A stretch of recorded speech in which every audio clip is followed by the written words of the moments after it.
everyone. Today I'll be walking you through the rent roll portion of the operation module in my all-in-one model. So let's go ahead and get started. The first thing I'll be doing is increasing the operation period to 120 months or 10 years.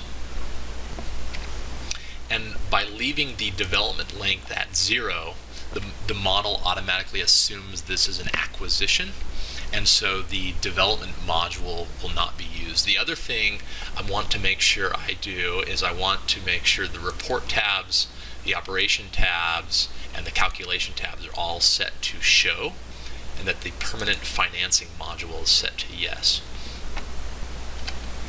Next, I'm going to move over here into this blue section, this operation section, to the O-RR tab. And this is the rent roll for the model. The model currently only allows for office, retail, and industrial type leases. We'll be adding a multifamily section as well as other property types in the future, but I'm going to walk you through the rent roll for these type of tenants. And when you get to this tab, the first thing you'll notice here in the upper left-hand corner is you can set the number of tenants in this particular building. So I'm going to put that there are 5 tenants. And as soon as you change the number of tenants, it will reveal the number of rows that you need to complete. Keep in mind that until you've completed all of your inputs, you may find errors in your outputs on the summary tab, in your report tabs, and that's just because if you haven't completed all of the information, there are likely to be issues on the back end, right? Garbage in, garbage out. You got to make sure that what you're putting in your inputs or in these blue fonted cells is correct. And so that's what we're going to be covering today. The next thing we have is the date of the rent roll. This is more for reporting purposes. I'm going to set this to March 1st of 2017. The next thing is rent calculation method. So the rent roll that you have, that you're transferring from, maybe it's an operation rent roll or whatever, that you've been provided by the seller or by the borrower, it will have the rent either in an annual number or an annual per square foot number, or maybe it's in a monthly number. And so you're going to set that method here. You have 3 options: annual per square foot, annual dollar amount, or monthly dollar amount. We'll just leave it. Actually, we're going to set this at an annual dollar amount. And as soon as we do that, you'll notice these columns here change to allow you to enter a dollar amount, and then it will automatically calculate what the monthly dollar amount is and what the annual per square foot is.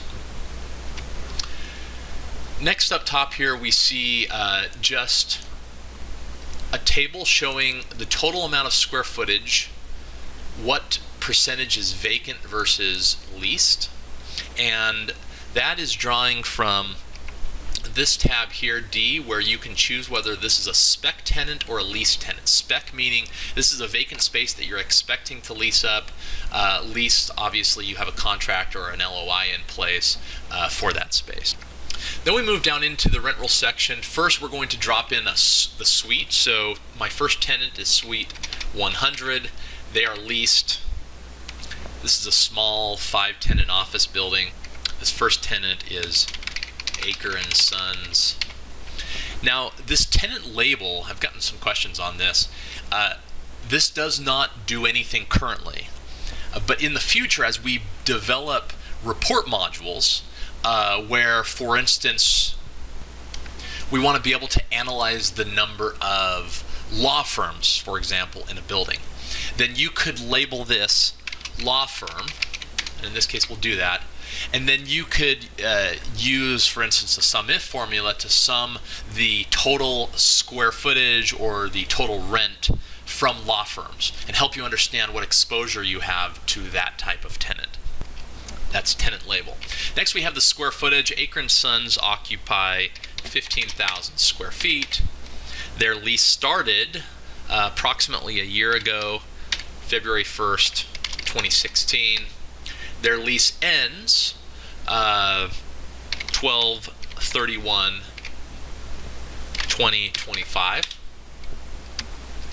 And then the next 2 columns black cells, so not inputs but outputs, show you what the total length of their lease term is, and then how many years are remaining in their lease term.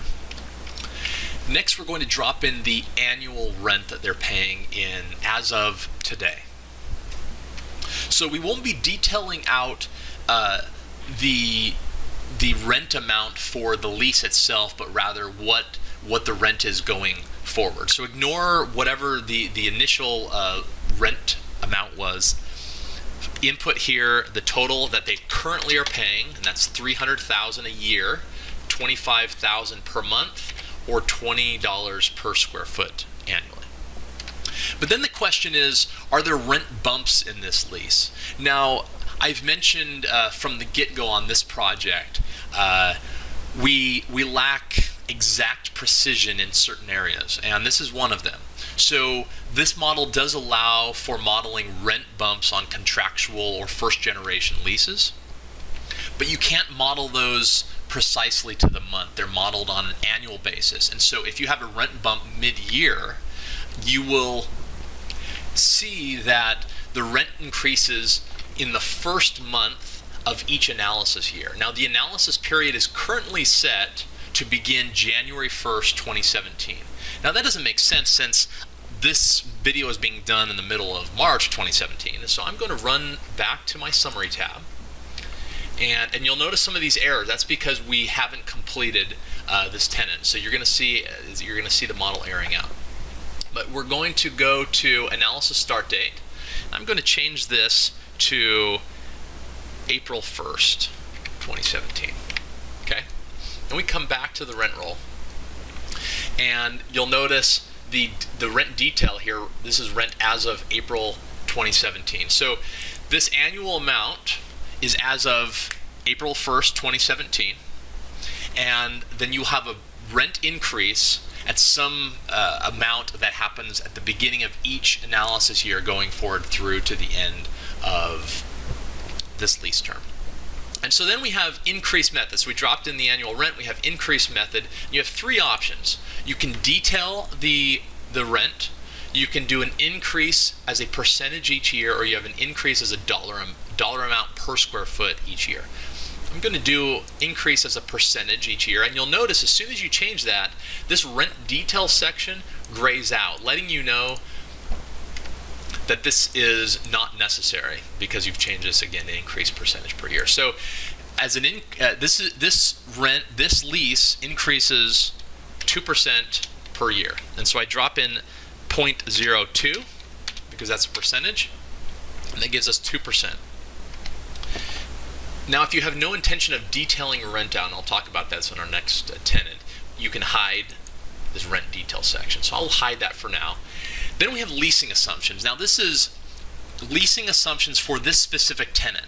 So what we're really asking here are there any outstanding leasing costs, tenant improvements, leasing commissions, or concessions that have yet to be spent for this particular tenant? Well, this tenant occupied more than a year ago.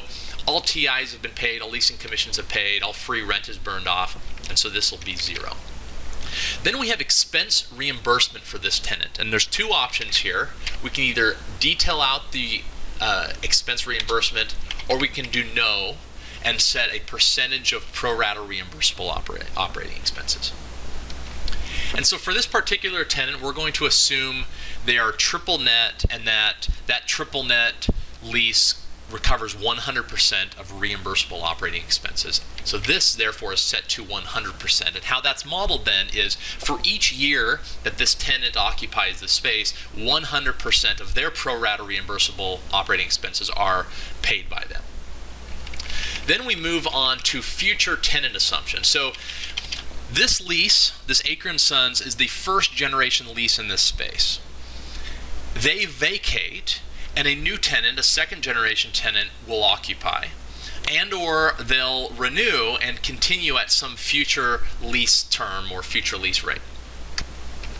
And that's what we're modeling in this future tenant assumption. So we'll drop in what your assumptions for new TIs and renewal TIs are, new leasing commissions, renewal leasing commissions.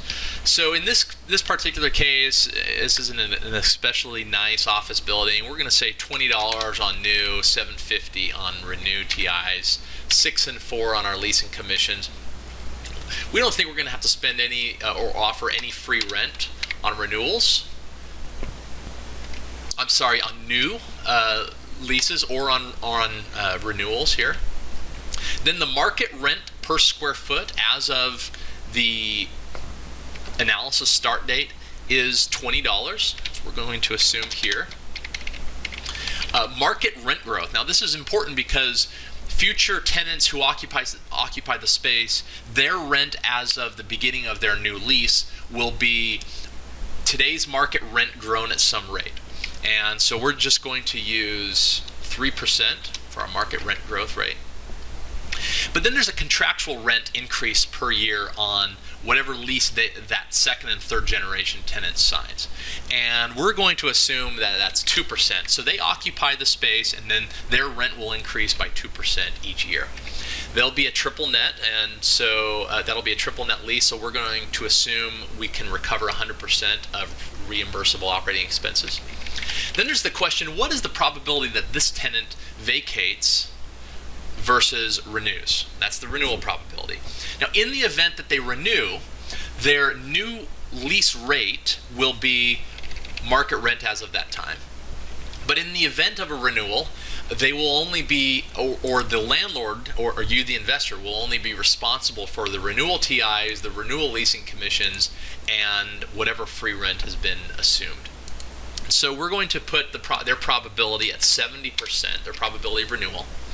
And how long are those future leases in terms of months? I'm going to put that they are 5-year leases going forward, or 60 months. And then how much downtime? So if this tenant does vacate, so in the probability that they don't stay, how long is that downtime? And I'm going to say it's just 6 months. Now, how this is modeled then is there assumes that between each tenant there's 6 months where only 70% of income is earned in this space because of that 6-month downtime. So we've completed tenant 1. Let me do tenant 2 for you quickly, and then I'll pause the video to do 3, 4, and 5. So this tenant 2 is going to be slightly different. So there's, again, suite 200. This is a lease space. Actually, let's change this and make this a spec space. So this is a vacant space. I'm just going to write vacant. And we don't know what type of tenant, so I'll just leave it as common. This is a 5,000 square foot space. And because it's vacant, we have to make some assumption about when it will lease up. I'm going to assume, so the analysis starts April 1st.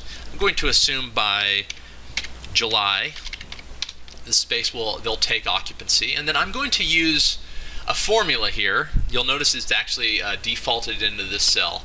That this is a 5-year lease, and notice I use the EO month, and why? Because this lease will likely end at the end of the month 5 years from now, and so I use an EO month using this start date as the start date. This cell here, I-13 for the start date, and then the number of months is 59.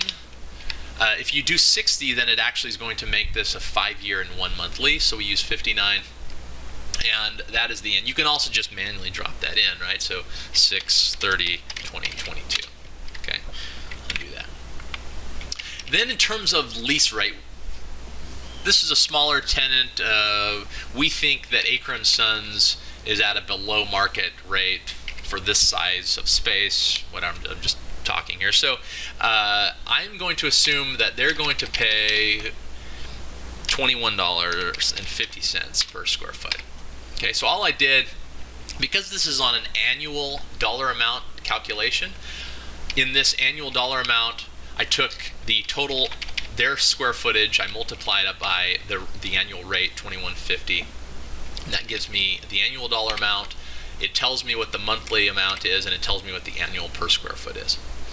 Then we have an increase. So then we have the increase method. In this case, I'm going to make this a dollar per square foot per year, and I'm going to assume that they bump by 50 cents per square foot per year. Then we have these leasing assumptions, and because this tenant is a future tenant, they haven't paid anything. We haven't spent TIs, leasing commissions, offered any concessions on this space. Now, first I'm going to assume no concessions, so no free rent on this space, but I do think we're going to have to spend $25 a square foot to lease up this space in TIs, and our leasing commissions are going to automatically be calculated based on future tenant assumptions. But I'm going to drop in $7,500 just to be safe. Okay, so that's my assumptions for lease up on this space. In terms of expense reimbursement, again, not going to detail, going to leave this at 100%. Then I move over to my future tenant assumptions, and I'm going to assume that everything is the same except for my market rent. And so the beauty of Excel is that I can just copy these things down. So I'm just going to highlight all of these cells. I'll click Control C, drop down one. Now I'm going to use a paste as values. All right, so I come up here to my paste special. I only want to paste values. Now, why do I want to do that? You can paste not as values, and that's fine, but I worry that I'm going to be bringing formatting down, lines, cell colors, etc. And so if I paste only as values, I won't be pasting any of those formatting. So I paste those values, and then I just come over here. This is the only thing I really wanted to change. I think the market rent on this type of space is slightly higher than this space given its size. Everything else, though, I'll leave the same, and that's tenant number 2.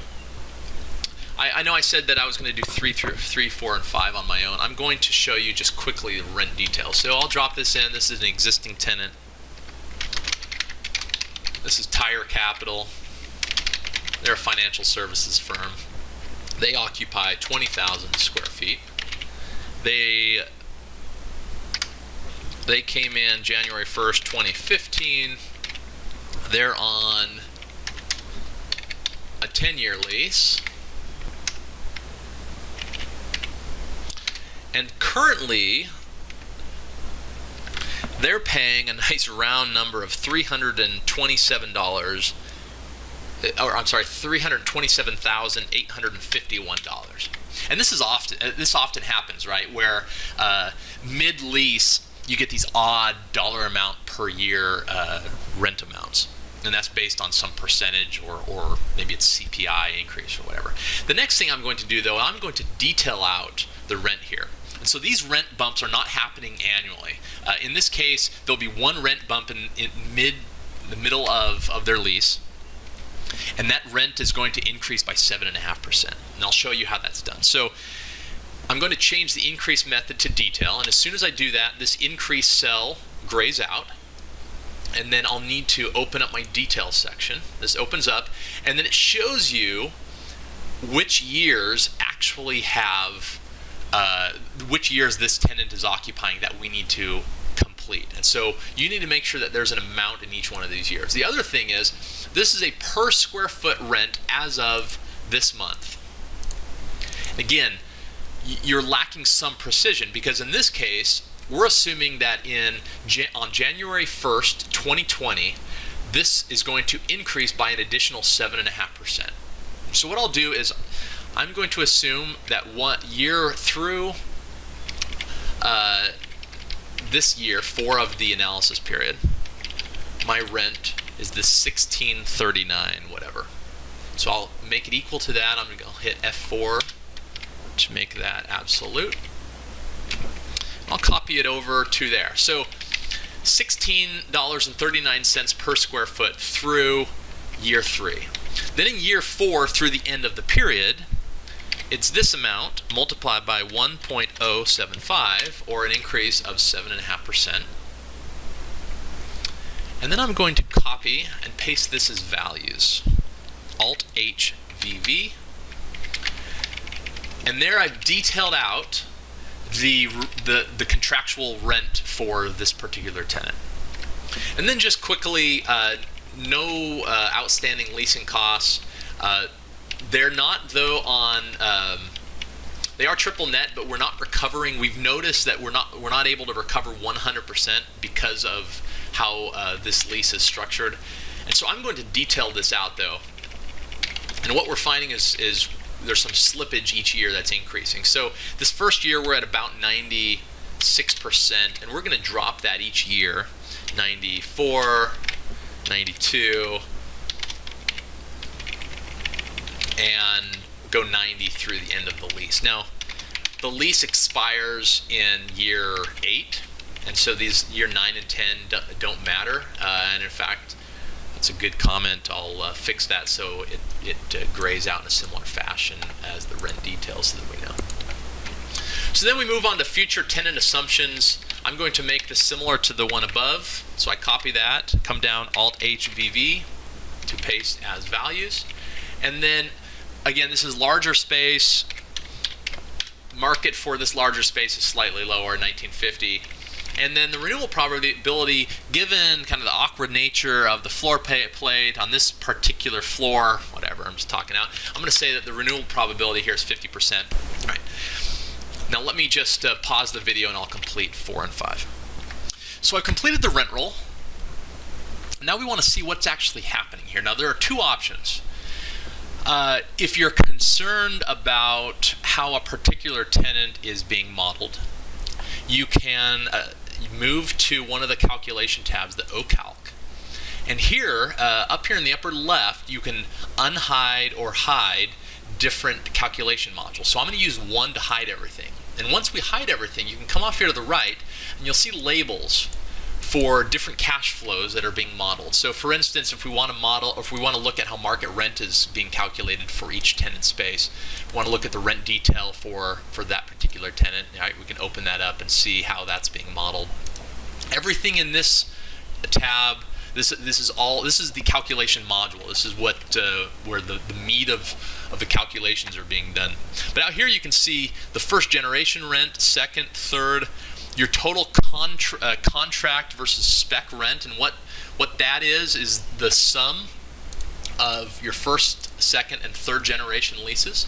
Your renewal income, so during that period between each lease, right, there's that downtime, but there's some income during that downtime based on the renewal probability that you assigned, and that's being calculated in this section. Then here's calculating your rent, your free rent, expense reimbursement, tenant improvement, leasing commissions, rollover schedule. So for instance, if we want to go and look at and confirm that our first generation rent is calculated in the way we want, we come in, we click this, and then everything to the left of that label is that first generation rent. So I'll use a control left arrow to move all the way back to the front. And this shows you then this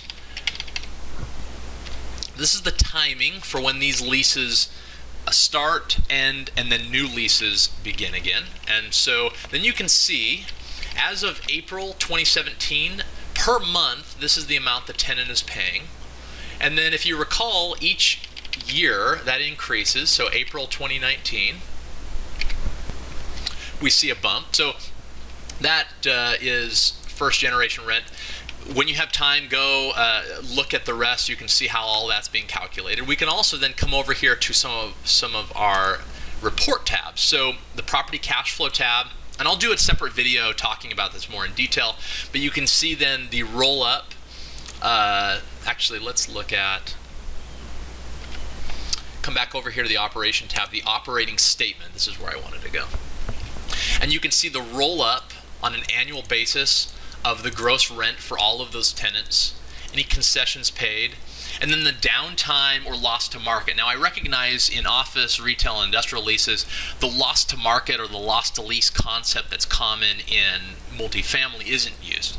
However, I like to be able to see the difference between what the amount of rent that we're getting in at this particular building versus the market rent. And so what this is showing you is the sum of any downtime vacancy, but also the difference between your market rent and your actual rent.